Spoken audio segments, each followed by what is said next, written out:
There we go. Hey, everybody. How's it going? Welcome to tonight's episode. Wednesday evening. We're halfway there. Welcome to the show, Flawed Man of God. I am your host, Stuart Davis, a humble parishioner at a small church just outside of Richmond, Virginia. I'm not a pastor, not a biblical scholar, haven't been to seminary.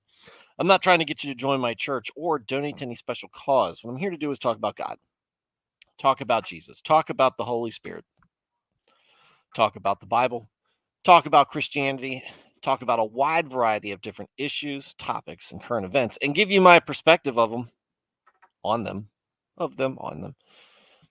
One that I think is reflective of your average Christian guy. I've been a Christian all my life, 41 years, non denominational Protestant. I don't subscribe to any particular doctrine or denomination. I am just in the Word daily, trying to do it better each and every day. Sometimes I'll get it right, many times I'll get it wrong, but no matter what, if you are listening to this show, if you're listening to this show, you're watching it, keeping it on in the background, whatever you hear coming out of my mouth, you can take it to the bank. It's going to be my honest opinion on whatever it is that we're discussing. So if you're somebody who is looking at Christianity, wondering, trying to get whatever information you can, why we hold so tightly to our faith, why we look to God and look to Jesus, and believe in them so fervently. Maybe there's just a small voice in the back of your mind wondering if there's more to your life than just your life here on earth.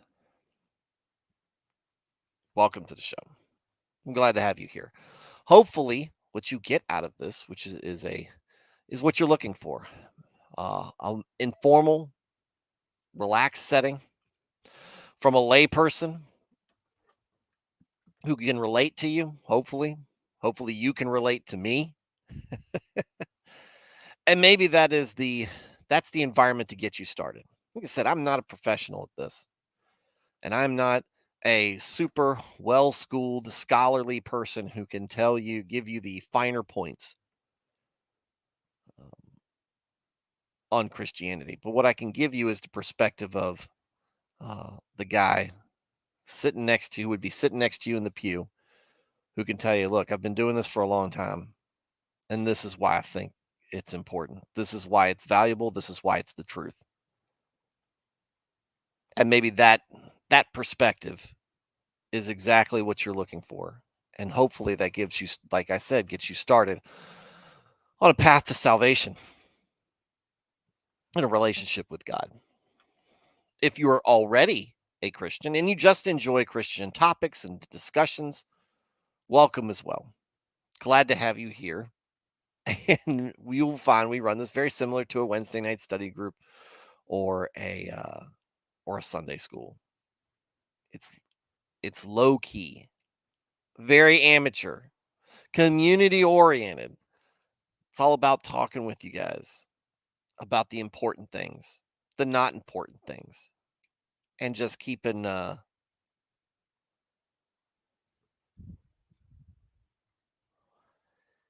good close, um or just making myself available to you guys to discuss whatever. So, with discussions brought up, no matter where you are in your faith, whether you are just wanting to find out more, and you haven't been a Christian for long or not one at all, or maybe you've been one longer than me. Maybe your faith is much more mature than mine is. I encourage you to get in the chat. We have a great group of folks. They're pouring in right now. Great group of folks who tune in and night out, and I'd like you to join them. Share your opinion. What do you think? What am I doing right? What am I doing wrong? What is it we're discussing that you agree with or disagree with? What is it we're discussing that you have unique insight? Maybe you have unique insight or experience. Maybe you've just got a point of view that you think needs to be shared. Give me your opinions. It's a small chat, a small group. So if you write something in there, I'll be sure to respond to it, read it, and respond to it. And you make the show better by being here. Not just your views, but your words. Not just likes, not just sharing, but your interaction and involvement. It's important. It's important to me.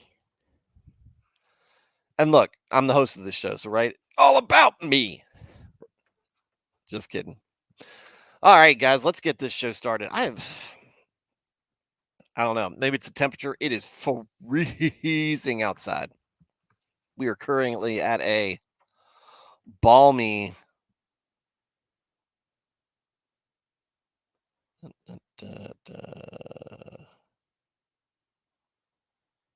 26 degrees and dropping low tonight. Getting down in the teens. Getting down in the teens tonight. So, um, I've got a nice split, mini split, not too far from where I'm pointing.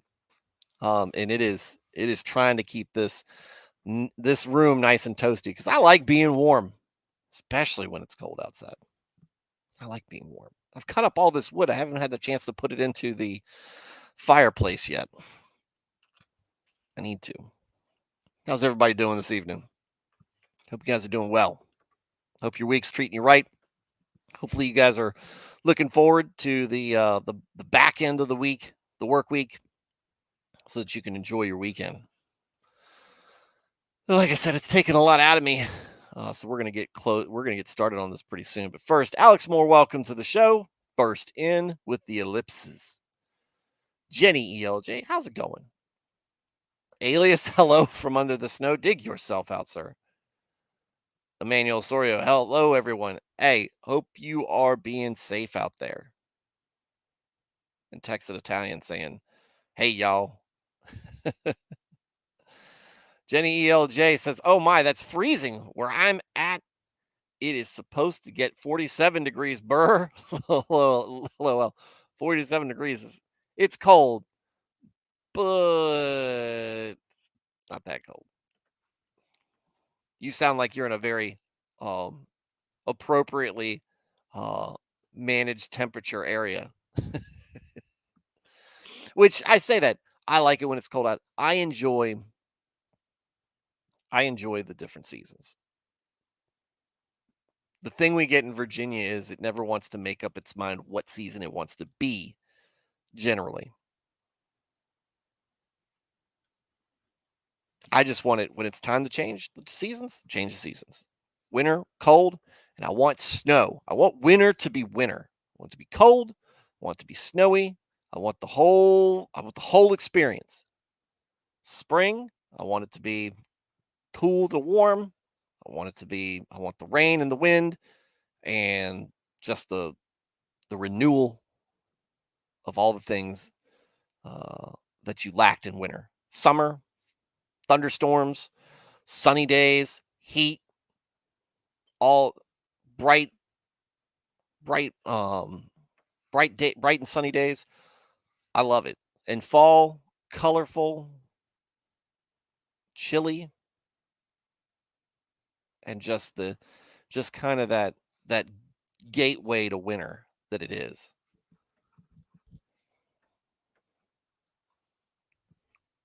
I can pass on the pumpkin spice though, as I'm a man.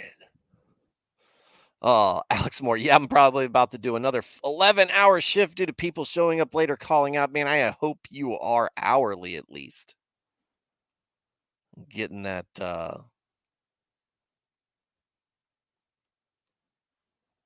please be getting that overtime. Stress removing items are being prepared. I'm loving it. It's 25 degrees tonight. I would like a snow tease. We're supposed to get a dusting on Friday, which is a tease to me.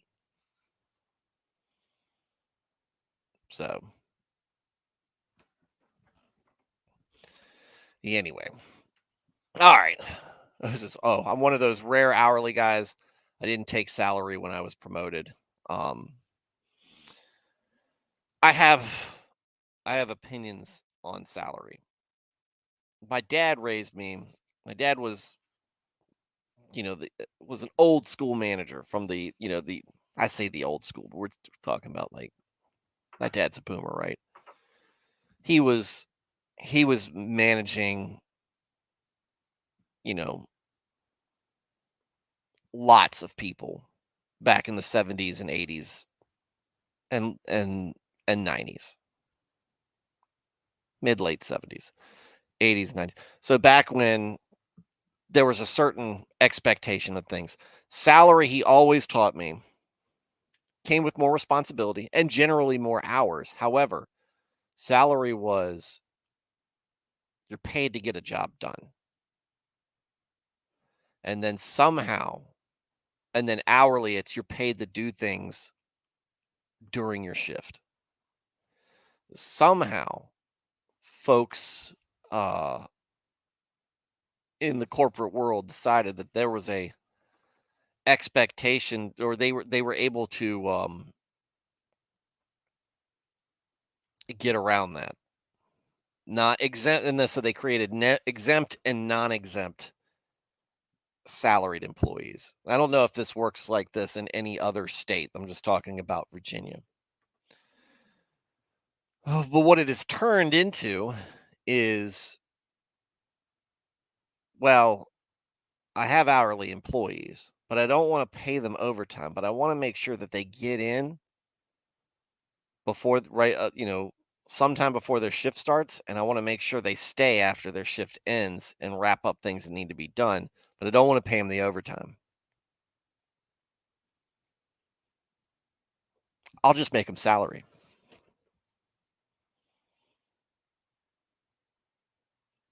And I'll still require them to be working 8 to 5, but I won't have to worry about the times, the time, the punching a time clock. And I've seen that happen before, and I think that's where everybody ended up landing, but that's not the spirit of what salary is, or being a salaried employee. Being salaried is, especially in management, look, I'm the first guy there and I'm the last guy gone. I'm there to watch my people, but I get higher compensation about it, about out of it.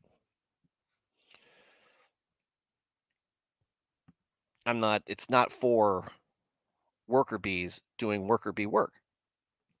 If you're going to ask worker bees to work earlier and stay later, they need to be hourly.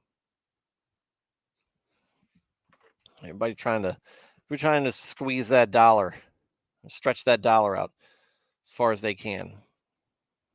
Anyway, I don't like it. So good on you, Alex, for not taking it. Don't take salary if you can, unless the unless the pay raise is significant.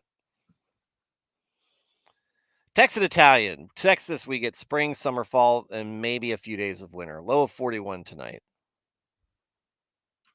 Sounds lovely. Um, all right, let's start with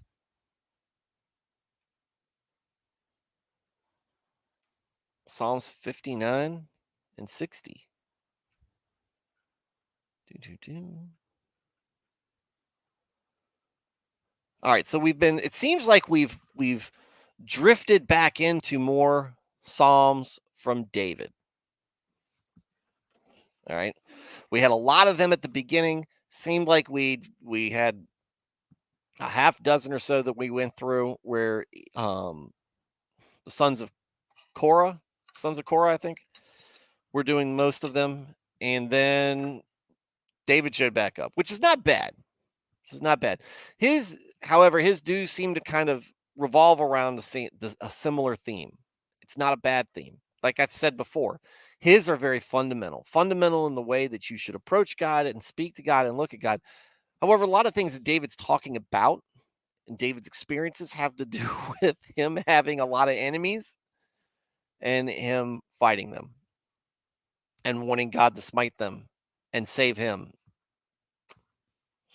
Whereas other psalms, they get a little bit more. Um,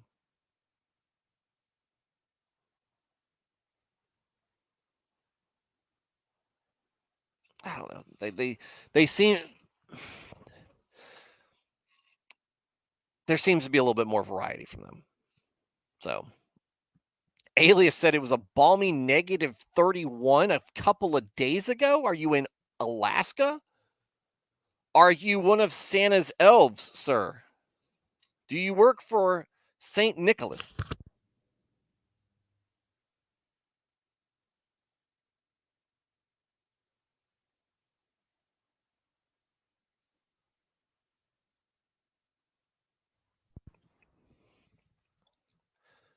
That's awful.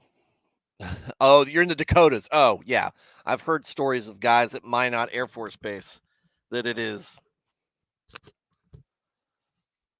miserable hell on earth in the wintertime.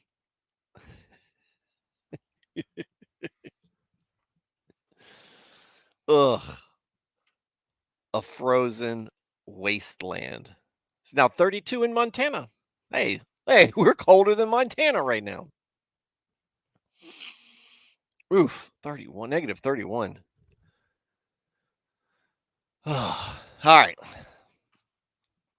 Figured John, like I said, I've been expecting John Smoth to swoop in with a weather report from where he's at.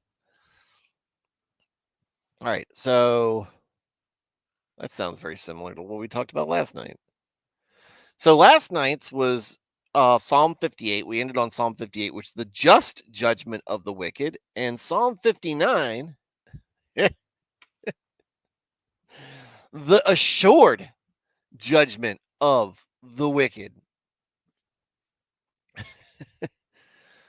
Set to the same tune of Do Not Destroy, a victim of David when Saul sent men and they watched the house in order to kill him. Look, I've told you before, David loved Saul, he respected him, but being on the run in the wilderness, um, being separated from your wife, and then having her given to another man, by the very father-in-law who you have dedicated your service to, probably wears on you a bit, probably makes you angry. You honor God, but emotions play their play a bit of a role. So we've gone to the justice judgment of the wicked to the assured judgment of the wicked. Once more surrounding David and Saul. All right. Psalm 59. Deliver me from my enemies, oh my God. Defend me from those who rise up against me. Deliver me from the workers of iniquity and save me from bloodthirsty men. For look, they lie in wait for my life. Hold on. for for look, they lie in wait for my life. The mighty gather against me, not for my transgressions, nor for my sin, O Lord. They run and prepare themselves through no fault of mine. Awake to help me, and behold, you, therefore, O God, O Lord God of hosts, the God of Israel, awake to punish all the nations. Do not be merciful to any wicked transgressors. Selah. At evening they return. They growl like a dog. They go all around the city. Indeed, they belch with their mouth. Swords are in their lips, for they say, "Who hears?" But you, O Lord, shall laugh at them. You shall have all the nations in derision. I will wait for you, O you, his strength, for God is my defense. My God of mercy shall come to meet me. God shall let me see my desire on my enemies. Do not slay them, lest my people forget. Scatter them by your power and bring them down, O Lord our shield. For the sin of their mouth and the words of their lips, let them even be taken in their pride. and for the curse and lying which they speak. Consume them in wrath, consume them, that they may not be, and let them know that God rules in Jacob to the ends of the earth. Selah. And at evening they return. They growl like a dog and go all around the city. They wander up and down for food and howl if they are not satisfied. But I will sing of your power. Yes, I will sing aloud of your mercy in the morning. For you have been my defense and refuge in the day of my trouble. To you, O my strength, I will sing praises. For God is my defense, my God of mercy.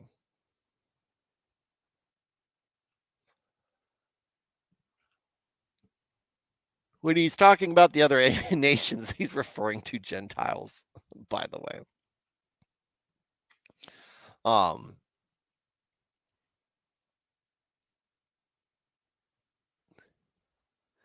it's interesting. I really would be appreciate you guys giving me your thoughts on how or what David is referring to through this.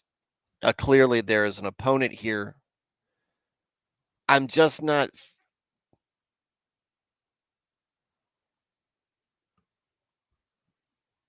I'm just not feeling the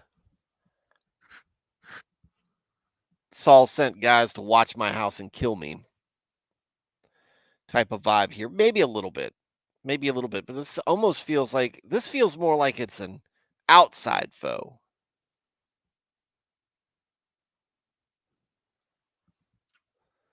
This feels like an outside foe. Let's see.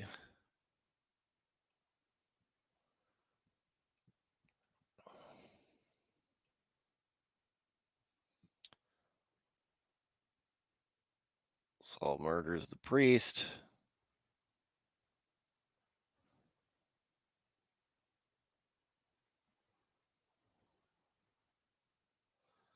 I'm trying to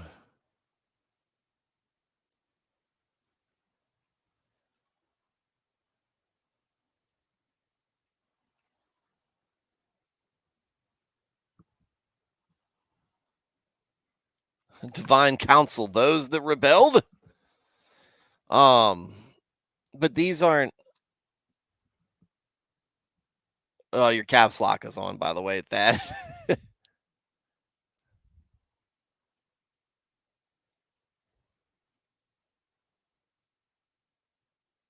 Saul or his Philistines invaded the land, and Getty.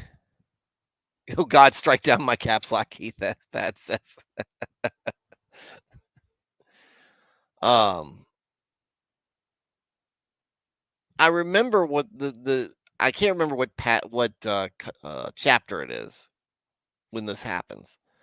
I'm just trying to find better context on what he's referring to. So deliver me from my enemies, oh my God, defend me from those who rise up against me, deliver me from the workers of iniquity and save me from bloodthirsty men. Okay, that's pretty straightforward. And again, very much in line with most of what we hear from David and a lot of his psalms. Blaine's Escape Corners. Welcome to the show, by the way. Caps, it's sarcasm. It's not sarcasm. Yes, ESV says Saul sent men to watch his house in order to kill him, and that's what we're reading here. But this doesn't. This seems more like a. This seems more like almost David and versus the Philistines, or David versus other nations. He refers to other nations. He's not talking about Saul. We'll get there in a second, and I'll tell you what. I'll show you what I mean. Deliver. This intro from him, like I said, very very similar to much of what we've read from his psalms before. Help me, God.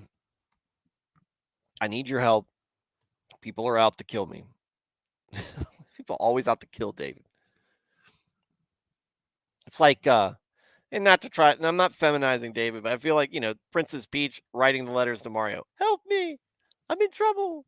Koopa's trying to kill me. David, I'm sure it doesn't sound like that. David's clearly not a princess. He's a king.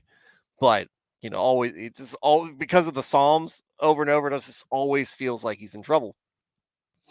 Um, I think it's just like I'm in trouble. I need to write some poetry. Um, so basically, Alex, yeah, I don't think he sounded like that, Alex. I know that there are some folks on Twitter who thinks he sounded like that because just like they assume that any dudes who are close friends are gay. Deliver me from workers in iniquity, save me from bloodthirsty men. That all lines up. That all lines up. Because these are bloodthirsty men waiting and lying in wait for kill him. Kill him. For look, they lie in wait for my life. They mighty gather against me, not for my transgressions, nor for my sin, O Lord. They run and prepare themselves through no fault of mine, which is true, right? We know this is all because of Saul's own problems with his pride and with his paranoia and his just overall difficult time um, dealing with the fact that David is a more popular guy who has God's favor when Saul does not. In fact, Saul is very much out of favor with God.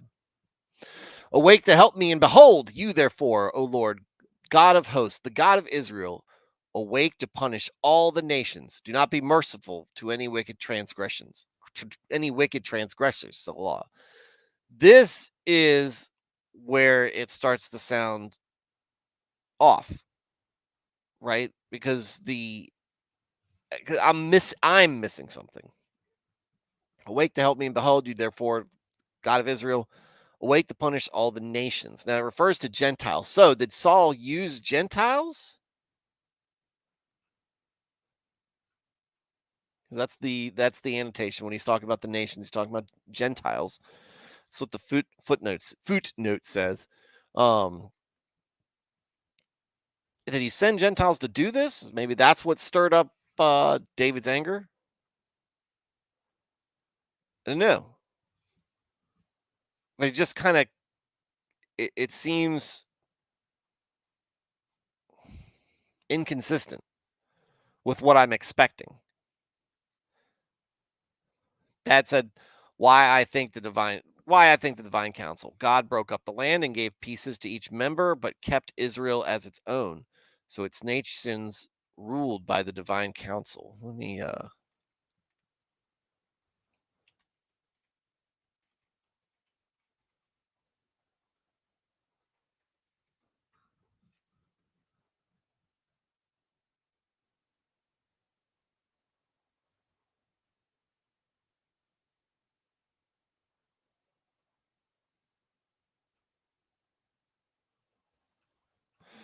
were you talking like the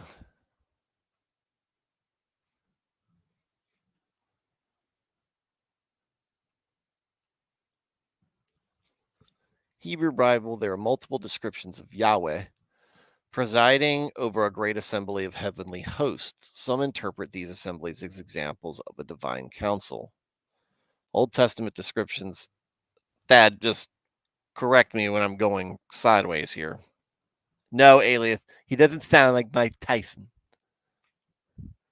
The Old Testament descriptions of the divine assembly all suggest that this metaphor for the organization of the divine world was consistent with that of Mesopotamia and Canaan. One difference, however, should be noted. In the Old Testament, the identities of the members of the assembly are far more obscure than those found in descriptions of. Wait, hold on. Similar, far more obscure than those found in the other descriptions of these groups, as in their polytheistic environment. Israelite writers sought to express both the uniqueness and the superiority of their God, of God, of the Lord.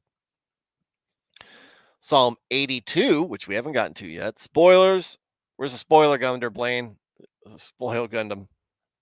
I need a patron saint of spoilers, Blaine. Get on that for me. Psalm 82 states, God stands in divine assembly. He judges among the gods. Elohim, the meaning of the two occurrences of Elohim has been debated by scholars, which some the suggesting both words refer to Yahweh, while others propose that the God of Israel rules over a divine assembly of other gods or angels. Other angels mean sounds more appropriate. Some translations of this passage render God, Elohim, stands in the congregation of the mighty to judge the heart as God. Okay, so the leaders, maybe. The Hebrew is Bequerev Elohim in the midst of gods, and the word Querev, if it were in the plural, would mean internal organs. It means nothing to me. Later in the psalm, the word gods is used in the King James version, so we'll get more of that when we get to 86. I have said, ye are gods, and all of you are children of the Most High. Instead of gods, another version has godlike beings. But here again, the word Elohim, Elohim. This passage is quoted in the New Testament in John 10:34. In the books of Kings, 1 Kings 21:19, which we've been to, the prophet Micaiah has a version of Yahweh seated among the whole host of heaven, standing on his right and on his left. He asks who will entice Ahab, and a spirit volunteers. This has been interpreted as an example of a divine council. Okay.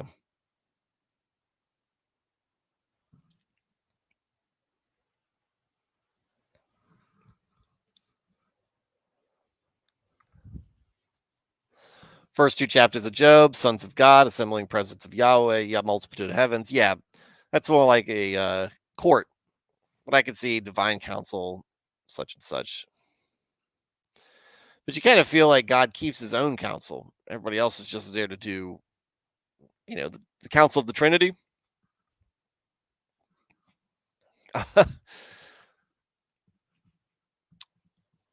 It still doesn't make sense here, though. Why is David talking about the other nations? It's Saul who he's ticked off at. It's the guys that Saul sent that are waiting to ambush him and kill him. That David is irritated by. They're angered by, not irritated. When they're waiting to kill you, you're more than irritated. That's why it just kind of sticks out, and I don't understand it. At evening, they return, they growl like a dog, they go all around the city. Indeed, they belch with their mouth. Swords are in their lips, for they say, who hears? And I think this is them. They're lying in wait during the day, and at night, perhaps this is just me assuming here.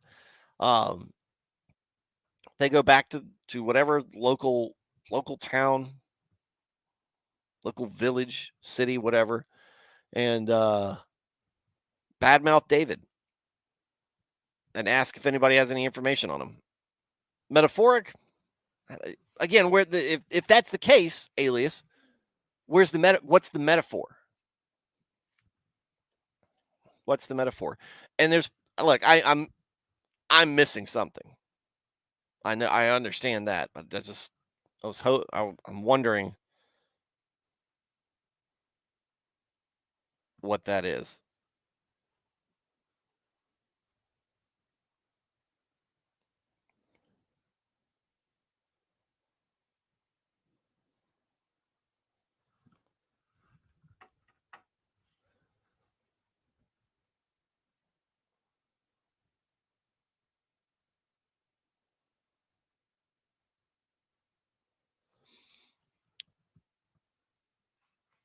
Sometimes a man just gets pissed and writes in his journal. Yeah. I mean, but when you're talking to God and maybe he's venting a little bit, usually he's just ranting. Maybe. But you, O Lord, shall laugh at them. You shall have all of the nations in derision. There we go. The nations commented again. In derision, I will wait for you, O you, his strength, for God is my defense. My God of mercy shall come to meet me. God shall let me see my desire on my enemies. So this is my thoughts on what I read about divine counsel just now, Thad, and what I envision the court of the Lord to be, which is different. All right. So when we talk about the surrounding nations, It doesn't make sense. God spit the Canaanites out because of all the horrible things they were doing. He didn't seem to have quite all that much of a problem with the Egyptians, except for the fact that they didn't worship him and they didn't listen to him when he said, "Let my people go." But what we consistently have the Israelites doing is worshiping false gods, creating idols, and references to Baal, Molech, um, Asherah, and these are demons. I mean, you can only describe them as demons who require blood sacrifices, and other degenerative behavior in order to satisfy them.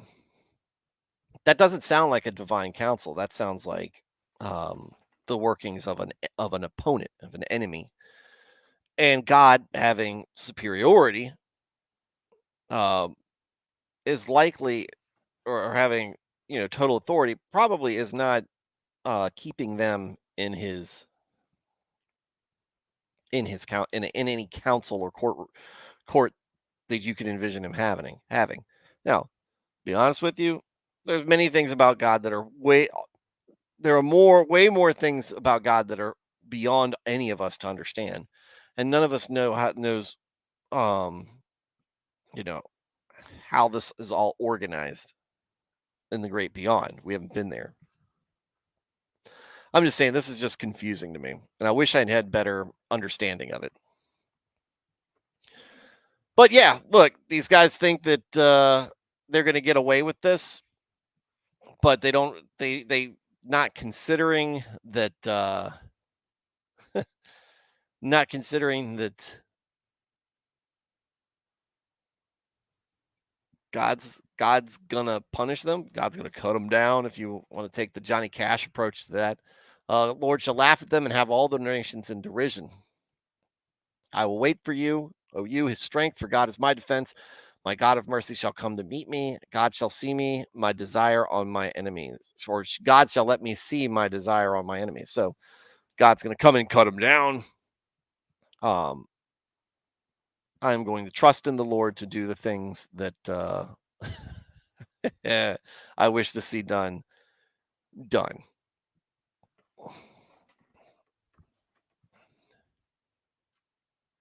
The divine council fell, as that's what that psalm passage is about. The God sits in judgment of the divine council because they fell. Oh, so does this have to do with the war in heaven and Satan's rebellion against God?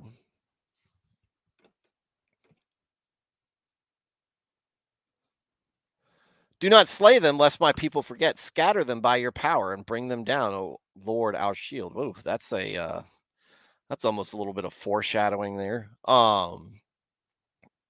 If you want to think of really the only um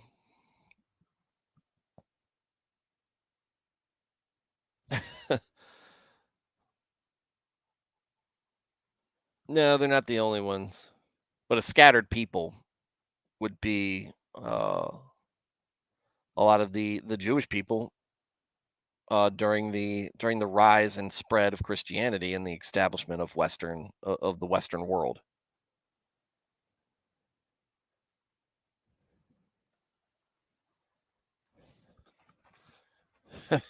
God put Adam in charge of animals. Maybe God really enjoys delegating. Hey, well, I mean, look, we see how he ordered the church. There's a lot of delegation there. Um,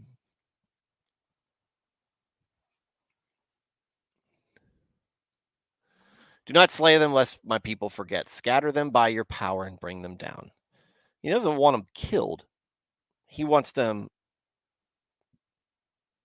basically so beaten down that their existence is scattered and meant to show, so to be seen as an example is like, look, when you cross me, when you cross the Lord, this is what will happen to you. You don't forget because you come across them from time to time. There's a constant reminder. That's very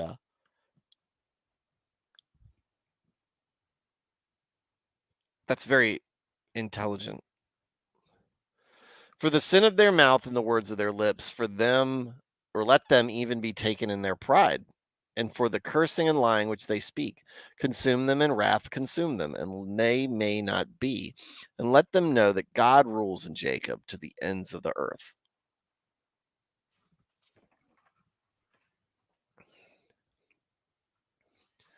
Baal, Moloch, and all were probably members of the divine council that fell, probably because they claimed to be God. That seems like a removable offense. That, and taking I'm listening to what you say because I have not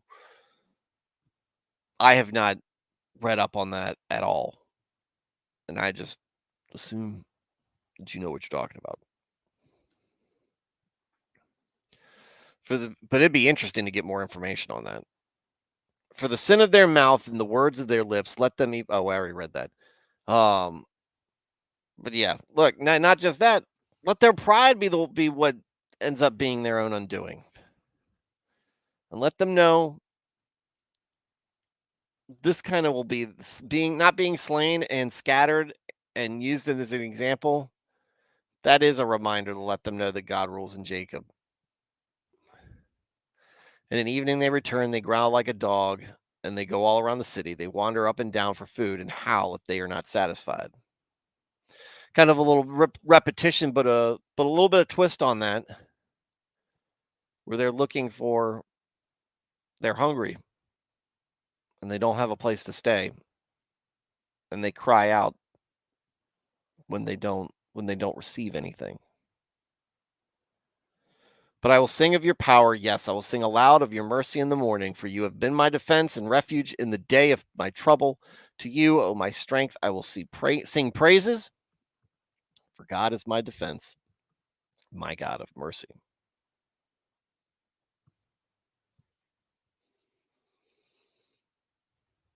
And then gratitude at the end. Very similar, again, David's Psalms, crying out to God, talking about how immensely powerful he is and how much he could be a help of David who is in trouble, spiritually, physically. And at the end, I cry out and I ask you these things, and even though I know you, I can trust in you, and that you already know, and that you will use your power to protect me because I'm doing what you want me to. Great faith from David. Huh. Urgent prayer for the restored favor of God. Now, if you read to this part and you read that next after reading the last two, maybe you think that this psalm was written by one of the guys David was writing about. um, this is it just kind of sounds like that. Hey, God, I know David, he's mad at me. Maybe I've done some things I shouldn't have, but please, I need your urgent forgiveness here. No. To the chief musician, set to Lily of the Testimony. Interesting flower. A victim of David for teaching when he fought against Mesopotamia and Syria of Zobah. And Joab returned and killed 12,000 Edomites in the valley of Saul.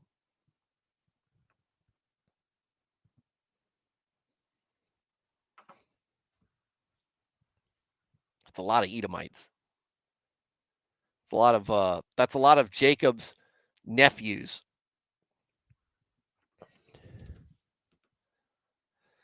Oh God, you have cast us off. You've broken us down. You have been displeased. Oh, restore us again. You have made the earth tremble. You have broken it. Heal its breaches, for it is shaking. You have shown your people hard things. You have made us drink the wine of confusion. You have given us you have given a banner to those who fear you, that it may be displayed because of the truth. Salah. That your beloved may be delivered. Save with your right hand and hear me. God has spoken in his holiness. I will rejoice. I will divide Shechem and measure out the valley of Succoth. Gilead is mine, and Manasseh is mine. Ephraim also is the helmet for my head. Judah is my lawgiver. Moab is my washpot. Over Edom I will cast my shoe. Philistia, shout in triumph because of me. Who shall bring me to the strong city? Who will lead me to Edom? Is it not you, O God, who cast us off? And you, O God, who did not go out with our armies? Give us help from trouble, for the help of man is useless. Excuse me. Help of man is useless. Through God we will do valiantly, for it is he who shall tread down our enemies. Interesting. Well, let's go back. Let's go back and look at 2 Samuel.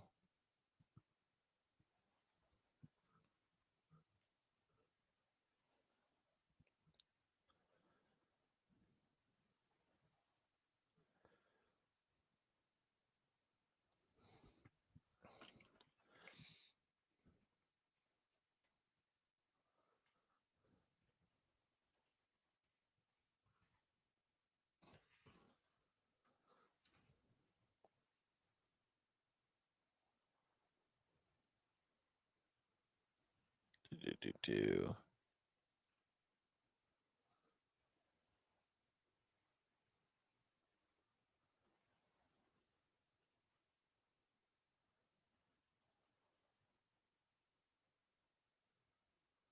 Mesopotamia.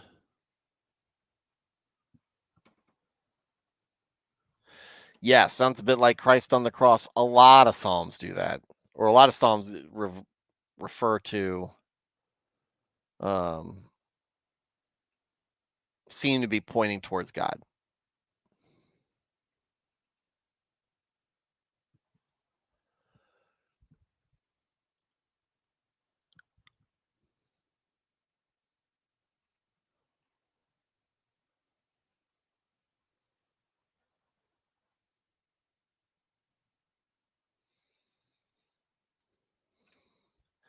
Second Samuel 8:3.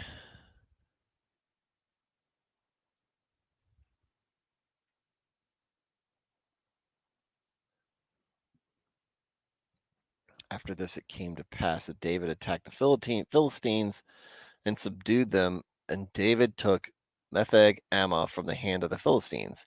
Then he defeated Moab, forcing them down to the ground. He measured them off with a line. With two lines, he measured off those to be put to death, and with one full line, those to be kept alive. So the Moabites became David's servants and brought tribute. David also defeated Hadadezer. I remember that guy because of his stupid name. Son of Rehob, whatever, king of Zobah, as he went to recover his territory at the river Euphrates. David took with him 1,000 chariots, 700 horsemen, and 20,000 foot soldiers. Also, David hamstrung all the chariot horses except that he spared enough of them for 100 chariots. When the Syrians of Damascus came to help Hadadezer, king of Zobah, David killed 22,000 of the Syrians. Then David put garrisons in Syria of Damascus, and the Syrians became David's servants and brought tribute. So the Lord preserved David where he went, and David took the shields of gold that had belonged to the servants of Hadadezer and brought them to Jerusalem. Also from Beta and Berothai, cities of Hadadezer, King David took a large amount of bronze. Okay.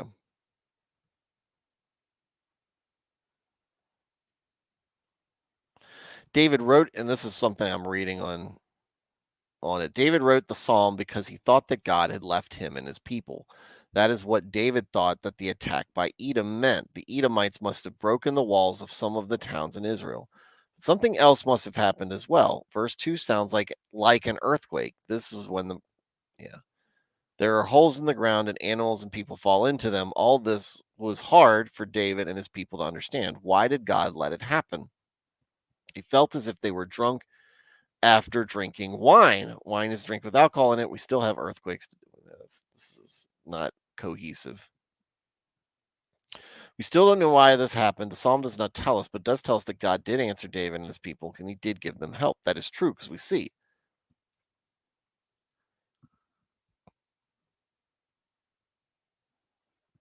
Pronounce Rehob, Rehobi.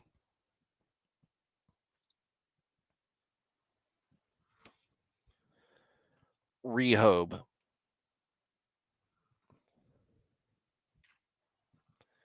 It's pronounced however I decide. He's dead. He was an enemy. All right, so let's get back into this part. Go back. Beep, beep. All right.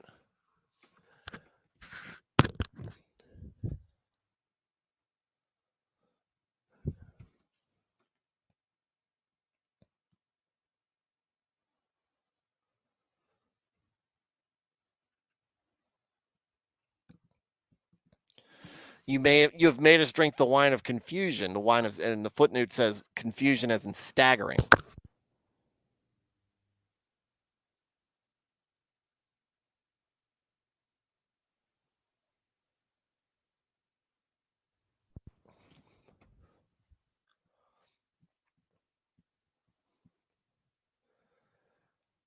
So if that's believed, David is confused and lost, and maybe his faith is a bit shaken. Not faith in God, but faith in his own actions. Because if God doesn't have his back, David ultimately assumes he's done something wrong. Because it shows that later. You've broken us down. You have been displeased. Oh, restore us again. I've done something wrong. Please forgive me.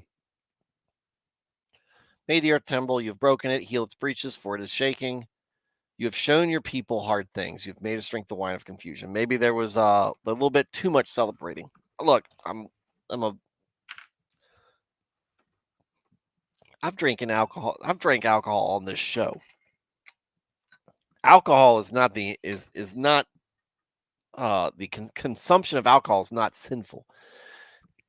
It is drunkenness that is sinful, and we know this not just from uh, not just from what God teaches us, but from what the consequent what has happened when God folks in the Bible have been drunk.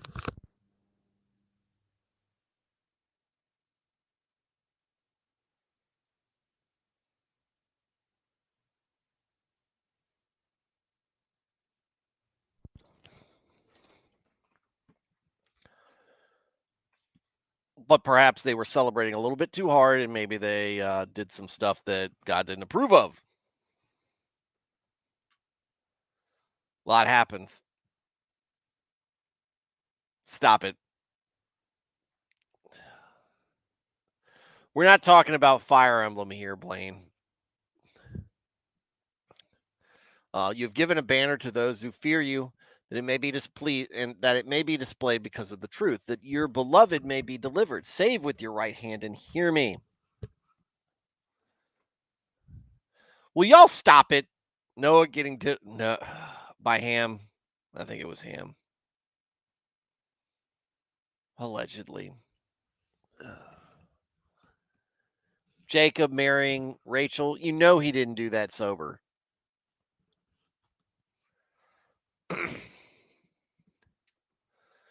You've given a banner to those. Well, I write that. Say with your right hand and hear me. Look, you've given us a task. We went out and did it, or we were trying to do it. We did it, and maybe we screwed up along the way, but we were trying to do what you wanted. So please, hold back on us. please don't destroy us. Yeah. Cheers, Jenny.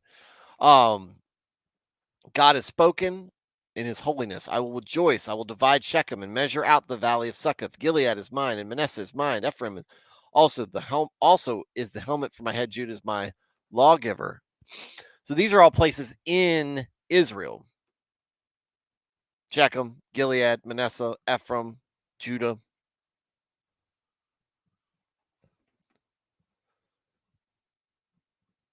Moab is my washpot. Over Edom I will cast my shoe. Philistia, shout in triumph because of me.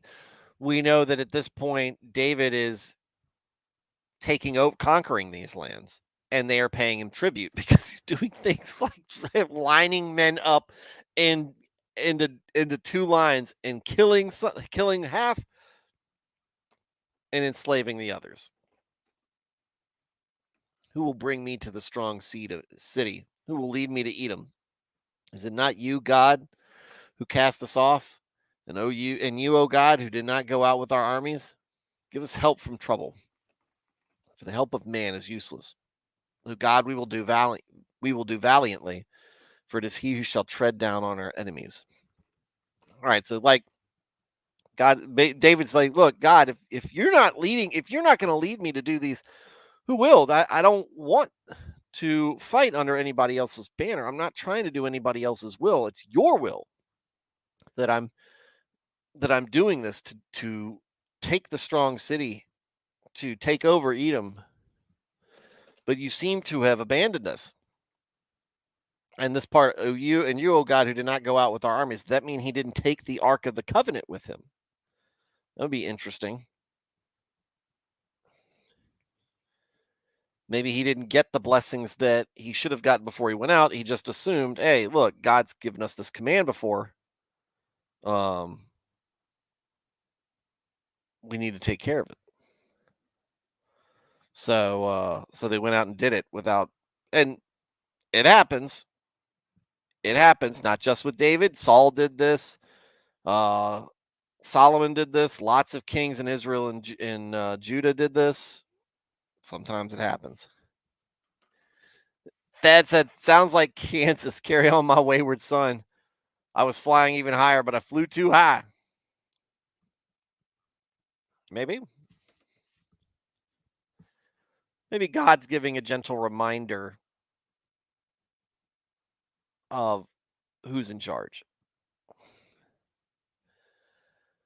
Through God, we will do valiantly. Or no, here's the part that give us help from trouble, for the help of man is useless. Bingo. For the help of man is useless.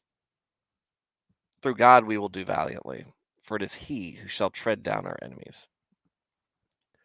This is from the help of for the help of man is useless. This is coming from a guy who the people would chant, he has killed his tens of thousands.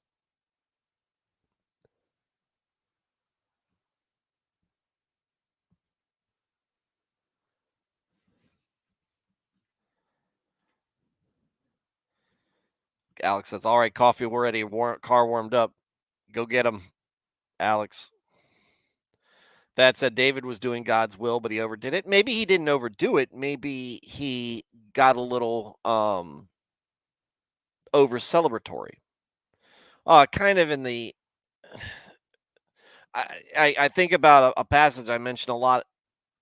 I mention a lot on here and in life when I talk about obedience to God. When Samuel gives Saul specific instructions on things to do. Conquer these people in battle. Do not touch any of their stuff. None of their livestock. You kill it. I think you're supposed to kill all the livestock, and not take it for themselves or anything. Not take any of the spoils or anything. And so Samuel shows up after the battle, and Saul is Saul's making they've taken the livestock, which they weren't supposed to, and they were taking some of them and offering them as a sacrifice to God. And Samuel comes up and goes, "What in the world are you doing?" And Samuel and Saul's sitting there going, "Hey, hey, welcome! Hey, look at this great feast that we're doing, and all these sacrifices we're making to God." And Samuel's like, "This is not what you were told to do. You were told specifically not to take these animals, and yet here you are taking the animals." And taking the animals that you were and part of the animals you weren't supposed to take, you were offering to God as a gift. Be like, "Hey, remember that thing you told me not to do? Well, here's some of it." And it really just it kind of escapes Saul because what does God value more? Sacrifice or obedience? And maybe this is kind of something in the same way that David did. It's like, look, you're on the roll, and we should. A lot of American soldiers are guilty of this. We kind of feel our oats a bit. We are the greatest military. What's going on, Matt? Haven't seen you in a while, Matt. Glad to have you here. I feel like I haven't seen you in a bit. Were you here Monday? I can't remember. I'm old now, man. I'm old. Feel it in my bones. Butter scraped over too much bread. Um, um, you pile up the W's. You get all that. You're on a winning streak, and you um start to celebrate. And maybe the celebrations. This is why I think the mentioning of the wine is important. Um,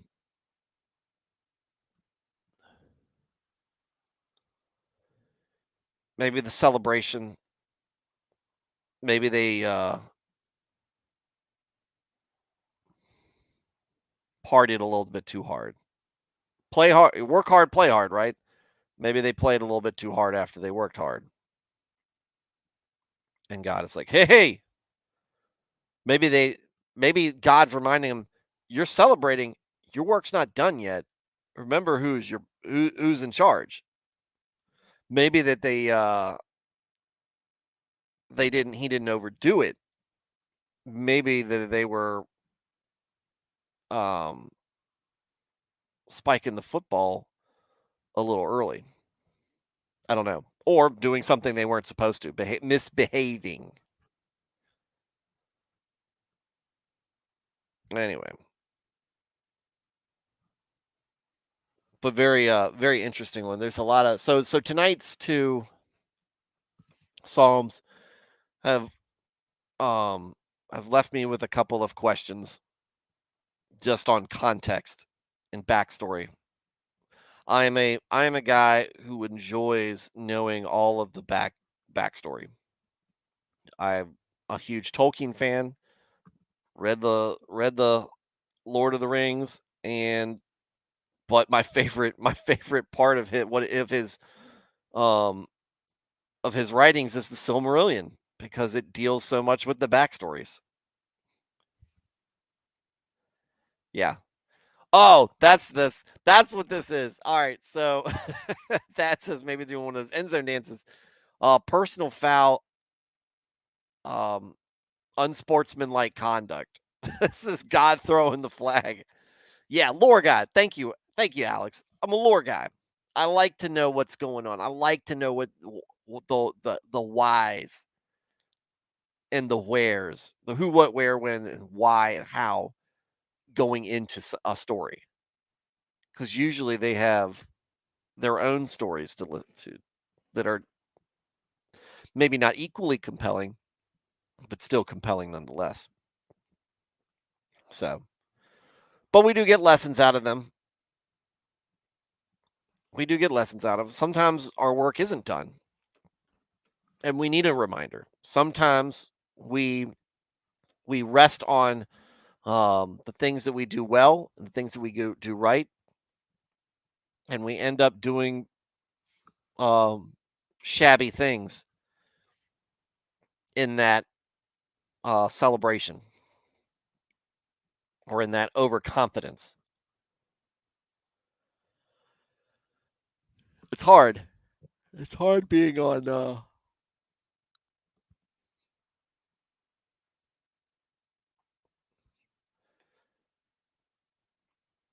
It's hard always trying to be better.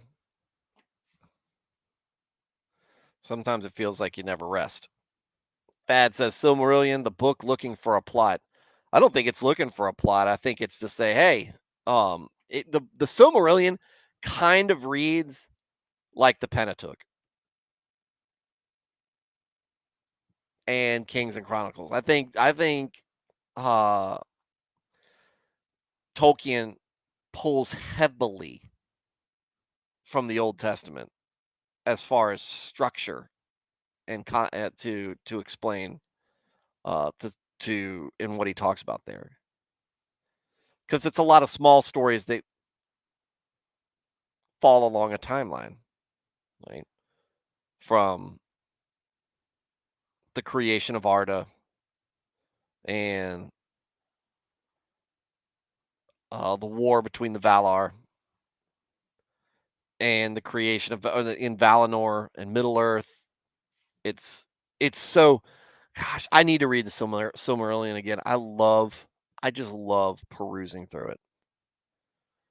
Feanor creating the rings of the Silmarillion, um, and everything that happens as a result of that. Just and then the books that he wrote. I thought he. Oh, you're right. I think he didn't write the Sil. Well, hold on.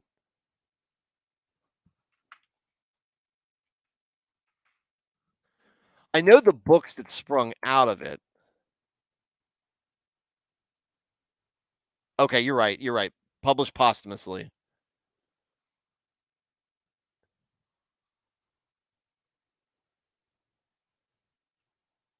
Huh.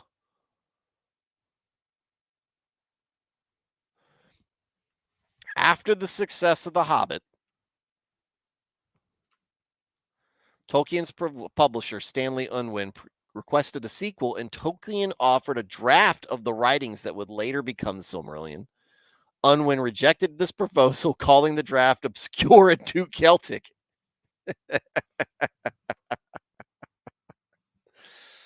It is very obscure, and it has a bit of Celtic theme to it. A lot of many themes to it, but to me, it feels very biblical, just or really Old Testament. Um, but man, it's such a nerd read. Oh, it's so good. And the books that Christopher Tolkien was able to pull out with the Children of Hurin.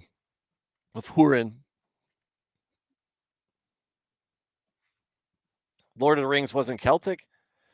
I think there's there was heavily there is significant influence of Celtic lore that goes into that, but also Nordic and Germanic and a whole bunch of others that go into that. And the fact that Tolkien was a ridiculously devout and based Catholic, to the point that he would sing the hymns in Latin when everybody else was singing them in English, because they were meant to be sung in Latin in his opinion. So, um,